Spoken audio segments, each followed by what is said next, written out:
Baklos ba? Okay, so ngayon, eto naman pag-usapan natin.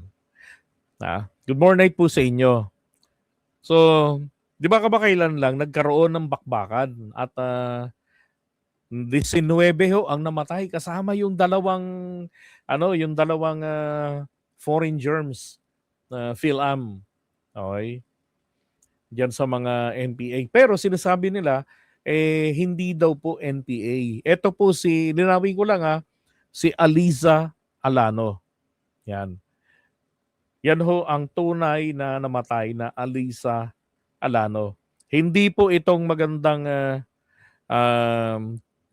Aliza Alano ng ano yata to? Sex bomb dancer, ano? Yung may kanta to dati, nag-viral to eh. Hindi ho siya, okay? Pero yung nagwawalang si Tuesday Vargas sa UP dahil napatay, diyan ho lumalabas yung mga artista natin na mga sangkot sa tawag dito, sangkot sa mga NPA, 'di ba? Ano 'yun, pre? Si Aliza Alano ba at yung kabataan na maitim ang kilikili? Hindi, magkaibang tao 'yun. Magkaiba. Yung maitim ang kilikili, magkaiba sila. Now, sabi pakinggan na lang natin yung video. Ito. Is innocent and she has no intentions of joining the armed group, then bakit nung nakita siya, naka-rig siya, combat rig, no? Yung vest, kung saan may nandito yung mga magazines. She was armed. She was fighting. Sana naman ilabas niyo naman yung picture. 'Di ba? Sana may picture. Oh. Mas maganda kasi sana kung may picture eh. Kitang-kita ng mga sundalo natin na lumalaban sila. No? So, unlike dun sa case ni Chantal. Yeah. Si Chantal po kasi, hindi po siya lumalaban. Ang itsura ni Chantal noon, ayan oh. Nung makita siya, yung arbas niya, hindi niya suot. Wala siyang vest na suot. Si Chantal Anicoche. Diba? So natural, hindi mo pwedeng patayin yan. Unang-una, hindi naman ang lalaban. Kaso etong si Aliza Alano, na laging high blood sa gobyerno, sa mga sundalo, dahil sa paniniwala sa komunismo, na konting panahon na lamang, tanginang yan, yung mga naging mentor ko noon sa UE, sa Filipinismo syempre magkakaibigan din naman kami ng mga komunista doon eh. Nagpaniwala sa kanila, ilang buwan na lang babagsak na ang pamahalaan. Tapos yung mga sumunod sa kanila, yun din ang paniniwala. Ilang buwan, ilang taon. Hanggang ngayon, ganun pa rin. Di ba? Kaya very effective kasi itong mga NDF, yung mga National Democratic Front, na mang-uto. No? I-discuss nila yung mga nangyayari sa lipunan. Kaya gusto-gusto ng mga yan na may kaguluhan na nangyayari. Kasi meron silang i-discuss. Gusto nila yung mga kahirapan sa kanayunan na totoo naman na nag-i-exist pero isinisisi nila sa gobyerno. Yun ang problema. Tapos ang paniniwala tuloy nila, sila ay mga Superman. Sila ang mga tagapagtanggol ng bayan. Sabi ko nga kung talagang kayo tagapagtanggol ng bayan, kung kayo ang mga bayani namin, bakit naman buhay na buhay ang mga politikong buhaya? Di ba? Ako, ini-encourage ko, dapat ganun ang gawin nila. Di ba, Sir Carlos Maglasang? Ang gawin nila, itumba nila yung mga magnanakaw sa pera ng bayan. Imbestigahan nila. Tapos, alam nyo na, kasunod, patayin na nila. Ganun lang yung kasimple. Hindi na kailangan yung mga magnanakaw na yan sa kaban ng bayan na dumaan pa sa due process dahil yung sobrang due process na eh. Yung pagnakaw nila sa pera ng taong bayan, due process din nila. Legal corruption ang ginawa nila. Di dapat bigyan na rin po sila ng mabilisan. Diba? Alice, tapilid ka mag-anak nyo. Aliza Ganaden, Alano. Hmm. Yan. Okay? Sabi nila hindi siya NPA pero nakasuot ng vest. Okay? Merong kargahan ng mga magazine. Tapos may bit-bit na armas, pumuputok. Natural. Sino ba naman ang magpahahayaan kang makapagpaputok, 'di ba? Kung makatama ka, pagka fatal pa isahan lang 'yan. Yeah, tama ka pre. Mahuhusay mag-brainwash yang mga 'yan. Ang taktika kasi ho ng mga 'yan sa eskwelahan, alam niyo naman ako dati akong student leader. Nire-recruit din ako ng mga 'yan. Kaya lang yung mga miyembro ng simula lang 'yan sa eskwelahan League of Filipino Student, LFS. Titignan nila rito kung sino yung mga tao na politically aware. Yung may mga concerns sa lipunan. Ngayon, ang gagawin nila, titignan nila ngayon, ganito technique niyan, titignan nila kung saan ka magaling. Pag nakita nila yon, sasabihin sa'yo, uy, magaling ka pala sa ganito. Meron kaming community. Kailangan namin ng mga student tutor. Meron kaming free tutorial ng mga lessons. Baka naman pwedeng makatulong ka, makabahagi ka ng iyong kaalaman. So, syempre, ikaw, gustong-gusto mong makatulong sa kapwa, papatulad mo ngayon yon. Diba? Lagay sa akin dati sabi, magaling ka pala pare sa history. Sabi sa akin. Kasi kwento ko ba naman, paano naglalaro ng Jolene si Jose Rizal, paano siya naglaro ng kanyon, tinamaan niya yung kapatid niyang si Josefa ng kanyon sa tenga, bala niya lata. Kinento ko ilan yung garapata ng aso niyang si Usman. Sabi sa akin, galing mo pala sa history, pare. Yun na, doon nagsimula. Ngayon, eto ngayon. Pag lalaki ka at mukhang makisig ka, padidikitan ka nila ngayon sa mga chicks na mga bubelya at mga magaganda. So sa akin nun, pinadikit dalawa. So, syempre, mag-i-enjoy ka. Ganun yung mga technique dyan. Di nakakapit na sa'yo ng ganun. Yung kamay mo, iipit na sa dede nilang malalaki. Tapos ngayon, paglalabas ka na ng classroom mo, tapos na yung klase mo, nakaabang yan sa labas. Susunduin ka ngayon, sasama ka. Tapos, meron yung na ilalayo kayo, sabi sa inyo, meron kaming di ko nakalimutan ko anong term nila doon Parang basta sa labas ng campus gabi, parang meeting. Ganon. Meeting. Yan. Gusto na para ma-meet mo sila, then pagkatapos doon, pwede ka nang umuwi. Saglit lang naman 'yon. Eto na ngayon, pag sumama ka doon, di ka na makakauwi. Bakit? Matagal matapos. Bukas ka na.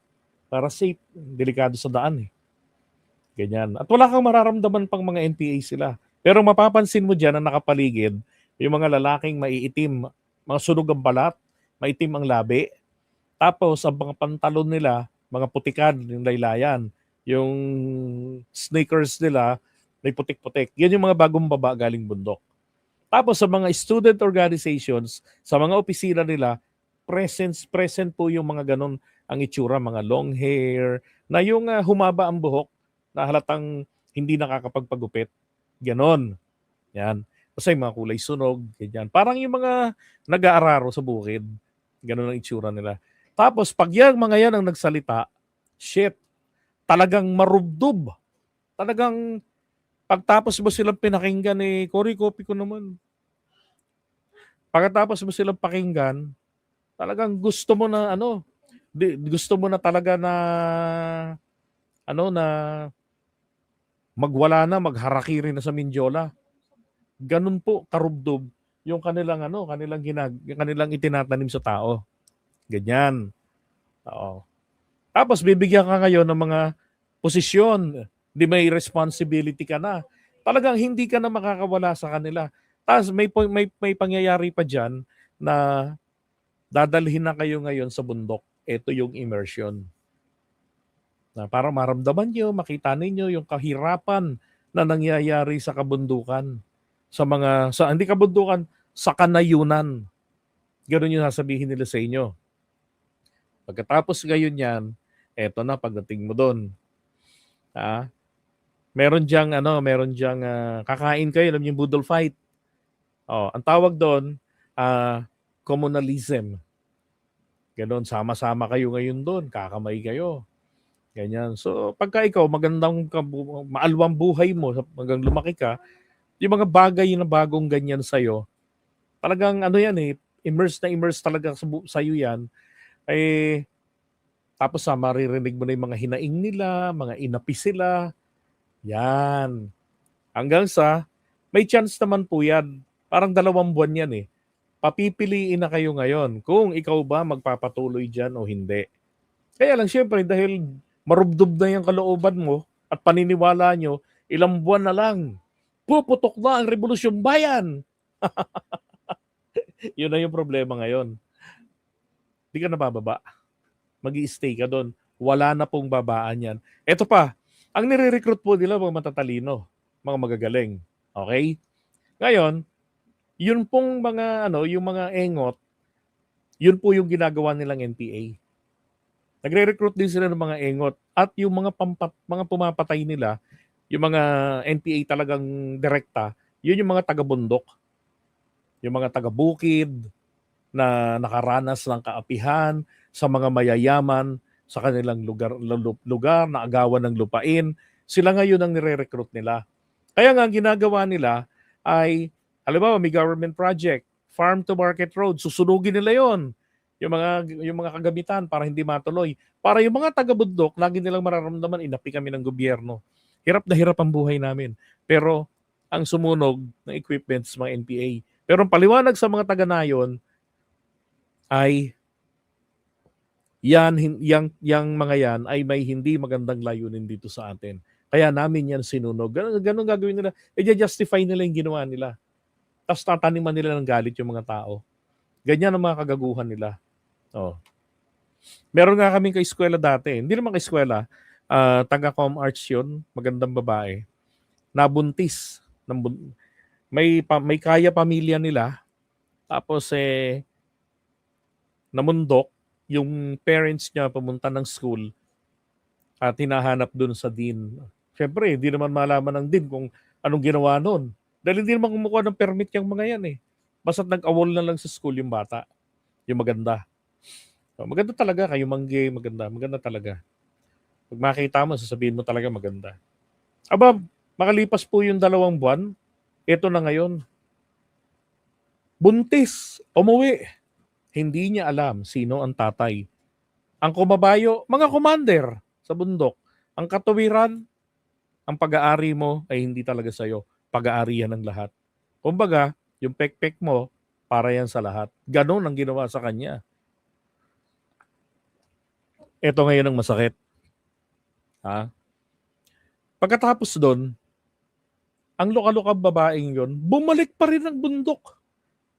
Bumalik pa rin. Siguro na-miss yung gangbang nila doon sa bundok. Tapos wala nang balita kung buhay pa ba siya o hindi, o patay na sana. Kawawa naman. Yan, nagre-recruit ng mga teachers yung mga yan, mga taga-eduk. Pati yung mga nasa yung mga nasa yung mga nagtuturo na talaga. Ganun ang mga kalokohan ng mga yan. Okay? Tapos pag kami nasa kote, minapatay, sasabihin nila hindi yan NPA, yan ay field researcher.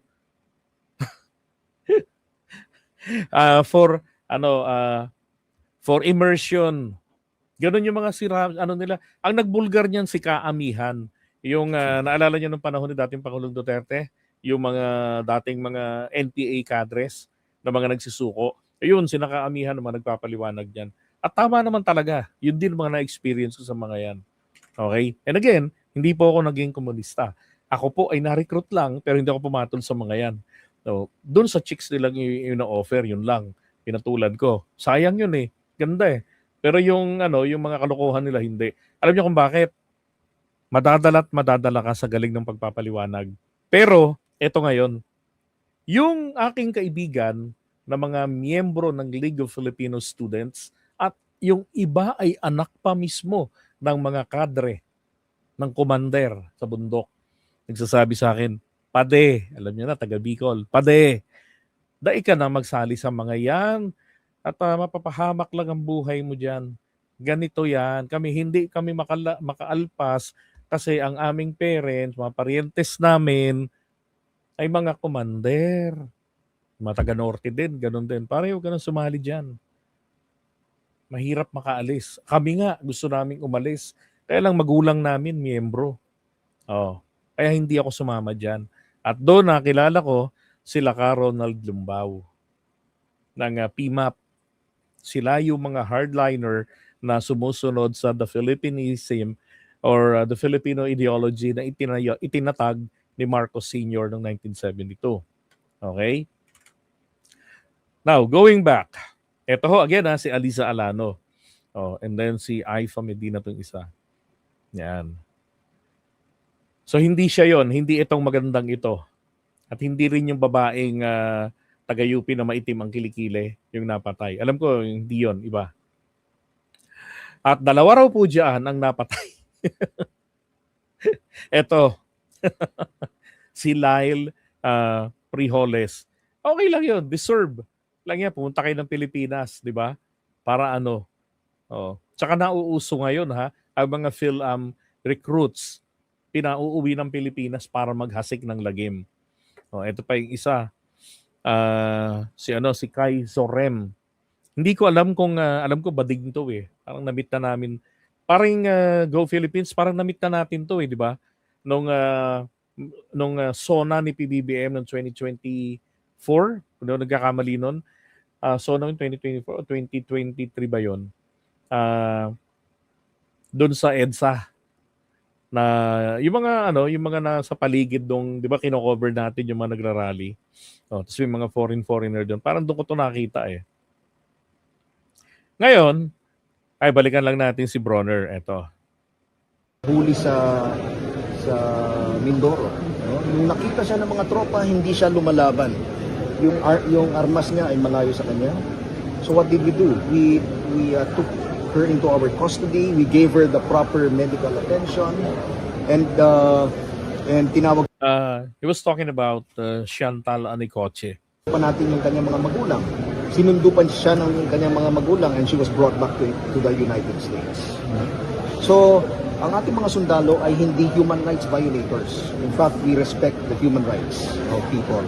But once you start firing against our government forces, then you're a combatant, and of course, no, kasama ka sa paring maging casualties. Before nangyari po ito, if you will recall, maraming mga patayan dun sa Negros. Not just in Negros but around the country. Maraming pinapatay na mga sibilyan na mga inosente. Alam niyo yung mga pinapatay ng mga sibilyan ng mga inosente. Alam niyo kung ano yun. Lalo dyan sa Negros, sa lugar ng nanay ko. Alam niyo, may mga pinsan ho ko na mga taga-Bais na hindi ho nakapag-aral. Pero pagdating naman sa lawak ng lupain, napakalawak, sabihin ko na sa inyo. Pero hindi sila nakapag-aral. Dahil ang gawa ng mga animal na yan, pupunta sila doon sa mga bahay. Bibigyan nila ng sobre. Totokahan nila, kailangan namin ng 10 baboy, kailangan namin ng 20 mil, kailangan namin ng mga bala. Ganon. At pag hindi yun na i-provide sa kanila sa itinakda nilang petsa, nako, padadalhan nila ito ng sobre na may bala at may ribbon na itim. Ang tawag doon, cadena de amor. Pag binabaan ka ng cadena de amor, ibig sabihin papatayin ka na. Wag ka nang magpakita. And sabi nga ni nanay, meron silang kapitbahay dati na niratrat ang bahay. Pinuntahan dahil hindi nagbigay hindi nakapagbigay. Niratrat yung bahay. Buti na lamang walang tao. Kasi mga taga-bukid, 4:00 ng madaling araw, umaalis na para magpunta sa bukirin. Nung niratrat yung bahay, walang tao. Isipin mo yung gawain ng mga yan, ayaw maghanap buhay. Gusto lang nila mangharbat, tinatawag nilang revolutionary tax. Yan. Ganyan ang mga gawain nila dyan sa Negros. Kaya yung mga napapatay dong inosenteng civilian, totoo yun.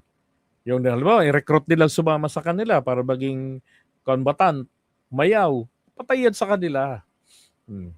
Kaya maraming mga pag nagkabakbakan yan, Mapansin nyo kung bumaril yung mga NPA nakaganon, hindi sumisipat, hindi marunong o kaya kala mo nasa pelikula nakaganon, kaya madaling napapatay.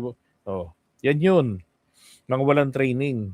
People's Army. Tapos yung mga recruiter, yung mga NDF, nasa House of Representatives, na sila Franz Castro, Teddy Casino, si Elago, 'di ba? Si tawag diyan, sino pa bang wala na pala si Bakla, si ano, pinalitan ni yung sa kabataan party list. Yan yung mga mga mga NDF. Hmm. In fact, around the country, we have recorded 50 of these executions made by the New People's Army. At 'Di ba? Grabe talaga yung mga 'yan. Okay? Deserve nila 'yan. Kapag election kumikita 'yan. Another story, pero totoo 'tong nangyari. Kahit itanong nyo pa kay Senator Risa Ontiveros o kaya kay Percy Sedanya, yung taga-rally nila dating si Kaosang Palma, maitim na babaeng mataba. Yan ay mga kadre ng NPA nung araw. Kaya lang, nung magkawatak-watak yan, kumalas sila, bumaba sila. So from Baguio, bumaba sila. Kayo, nagpunta sila ng Bicol, may nag-recruit na pagkakakitaan, sasama sila para ikampanya si Enrile, former Senator Enrile. Pagdating nila ngayon doon ng Sorsogon, talamakang NPA Sorsogon sabi niya, Putragis Bok, pagdating doon, dinukot kami ng mga taong labas, mga NPA. Sabi niya, takot na takot kami ngayon. Kako, bakit? Kasama nyo naman yun. Yun na nga, kumalas kami papatayin ng mga yan. Buti hindi kami nakilala. Pero yung kasama namin na ihi sa kulungan, yung kulungan kahoy. Ayun, sabi sa kanila, hindi namin kayo sasaktan. Basta si Enrile magpadala ng parang 5 milyon na hiningi. 90s pa yun hiningi na campaign fee doon. Ayaw pa ni Enrile magbigay nung una. Yung problema, sila yung itutumba. Yung isang kasama niya, pinaghuhukay na ng paglilibigan. Tapos sabi nga nung kasama niya, Bok, anong pakiramdam? Ganito gawain natin nung araw no? Tayo yung mga tumutumba.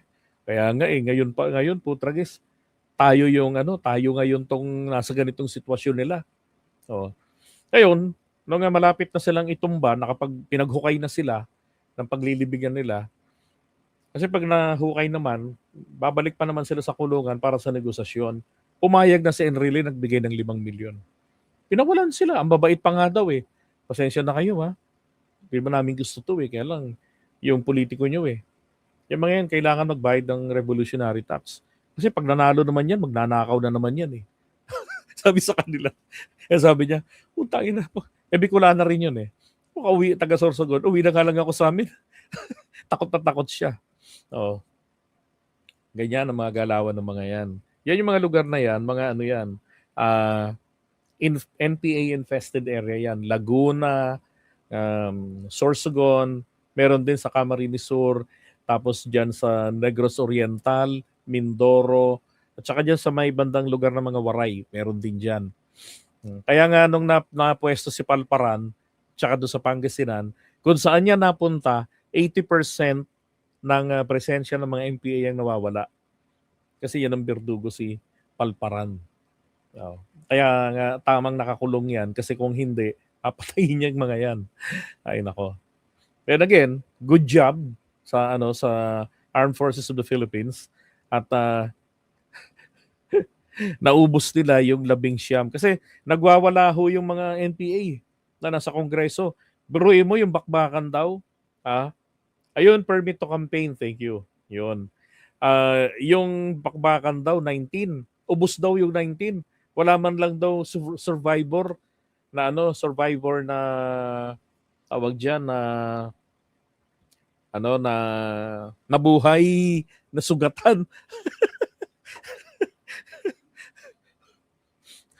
Diba? Pasalamat ka yung mga yun, hindi na sila nabuhay Pag nabuhay pa yung mga yun, di ba? Pwedeng baldado. And besides, bakit? Pag sila nakatsyempo ng ambush, hindi rin naman nila binubuhay I've seen a video, hindi ko lang pwedeng pakita sa inyo at marirestrict ako ng YouTube, ng FB. Yung inambush recently ng mga sundalo, mga sundalo inambush nila. Yung nakahandusay na sa lapag, binabaril pa nila sa mukha at sa katawan. Ganon sila kalulupit. Oo. Ay nako. O pati sa Occidental pala oh. Yung mga kamag-anak ko nga sa sa tawag dito sa Bai City. Hindi ko lang babanggitin yung lugar ha. Biruin mo, lalaki ng lupain. Hindi man lang nakapag-aral. May mga no read no write sa kanilang magkakapatid. Sipin mo yun. Dahil dyan, sa mga gawain ng mga taong yan.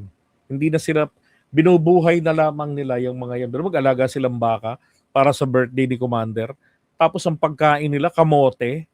Animal na buhay yan. O, kaya nga sabi ko, dapat sana magkaroon tayo ng presidenteng kasing tapang ni Erap na kayang-kayang isabak yung Armed Forces of the Philippines natin. Sayang ang training. 'Di ba? Sayang ang bala. Oh, may mapagpraktisan man lamang. Sayang ang Black Hawk, pinang re-relief operation lang, walang mapaggamitan. 'Di ba? Ay nako. Diyan nangyari. Yep, that's right.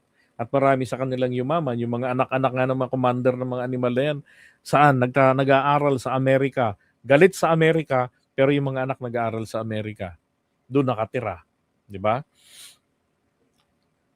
Ay nako. Tapos ito ngayon ho, nagpabida, mga ka-DDS natin, nasan kayo? Nagpabida naman po si Sara. Ayoko na nga sanang pagpunahin ito eh. Kaya lang, sa akin okay na yung parting ito eh. Under my leadership, okay na sa akin yan eh. Kaya lang dito ho kasi, tingnan nyo ha. On behalf of the OVP, I extend my commendation to the brave men and women of the 79th Infantry Battalion of the Philippine Army. Yan. Para daw sa recent successful combat operation. Your courage, discipline, and unwavering commitment, safeguarding blah blah blah. Eto na. Under my leadership, bakit? Ikaw ang chief executive? Ikaw ang commander-in-chief? Anong under my leadership? Alam niyo ang appropriate wordings dito dapat is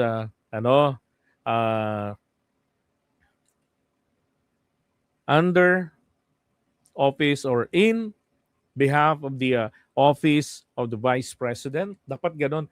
We recognize the sacrifices. Dapat ganon. Hindi yung under my leadership. Hindi ko alam kung tanga yung scriptwriter niya o ito po ay sinasadya. Kasi nung nakaraan meron din eh. Sabi niya, 'di ba? The following day, a day before this, sabi niya tumanggi daw po siya na pumirma sa isang national budget. Walang kapangyarihan, walang mandato ang Vice President para pumirma sa national budget. Baka yung nasa utak niya, yung sa itok-itok na sinasabi niya na in the other half of the unit team, siya pala yung the other half of the unit team. Hindi yun ganon. Na pati sa pagpirma ng national budget, nakasawsaw ka. Diba? Halatang sisinungaling o niloloko ng kanyang scriptwriter. Basa naman ang basa. Parang kay Cory Aquino noong, ganyan. So ito, under my leadership, we recognize the sacrifices you make in service to the nation. May this accomplishment continue to inspire unity and strengthen our collective efforts toward lasting peace and development, blah, blah, blah. Ay, nako. Commander-in-Chief ba? Okay, so iwan na nga muna natin ito. Again, congratulations po At sa susunod mong pagkakataon, ubusin nyo uli. Huwag kayo magtitira na may buhay na gumagalaw.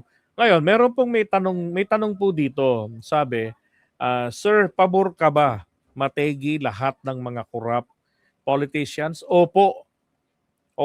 Kaya nga gusto ko magkaroon ng parusang death penalty at isama sa heinous crimes ang korupsyon. Dapat nagnakaw pa lamang ng halagang 5 milyon itumba na. 'Di ba? Bitayin na sila i-firing squad kapag politiko. At itumba sila sa nakahihiyang pamamaraan. Ba't mo ililethal injection ang mahal-mahal nun? 'Di ba? Firing squad, ganun lang gawin dapat sa kanila. Okay? Sa mga korap. Pag hindi po tumino Pilipinas, sobrang lala na natin. Ewan ko na lang. Oh. Dito, magnakaw ka, kamamatayan mo eh. 'Di ba? Katulad, look at Enrile. Hindi na natapos ang kaso. Oh. Di lumilitaw, namatay siya, abrogated na lahat. 'Di ba? Vanish na lahat ng mga kasalanan niya. Yung mga asunto sa kanya, tapos na. Oh, sa record, wala siyang kasalanan. Walang natapos sa kaso. Ganon. Pero pagka mahirap, yari ka. 'Di ba? Continuing hot pursuit operation, 1 linggo kang trinabaho, tapos kulong. Bugbog para umamin agad. Pag politiko, nako, ang daming due process. Kaya pag corrupt, ganyan, dapat po talaga tuluyan agad. Pag dumaan sa proseso, 'di ba, sa anti-corruption court, dapat may ganon. And then, review ng Korte Suprema, dapat i-confirm agad in less than a month or in less than 2 months. Pagka-confirm, 1 linggo lang, then execute. Ganun lang.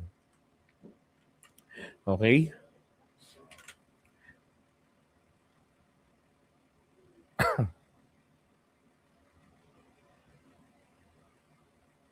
Hindi lang, pati sa corrupt dapat po.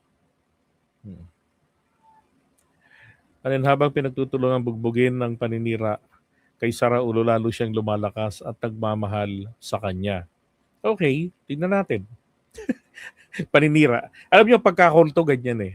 'Di ba? See no evil, hear no evil. 'Di ba? Nakita na yung tirada ni Trillanes noon. Tapos lumabas yung dokumento na yung kay Karandang. Makalipas ang 1 dekada, totoo pala. 'Di ba? Tapos paninira pa rin ba 'yon? My God. Ang lala.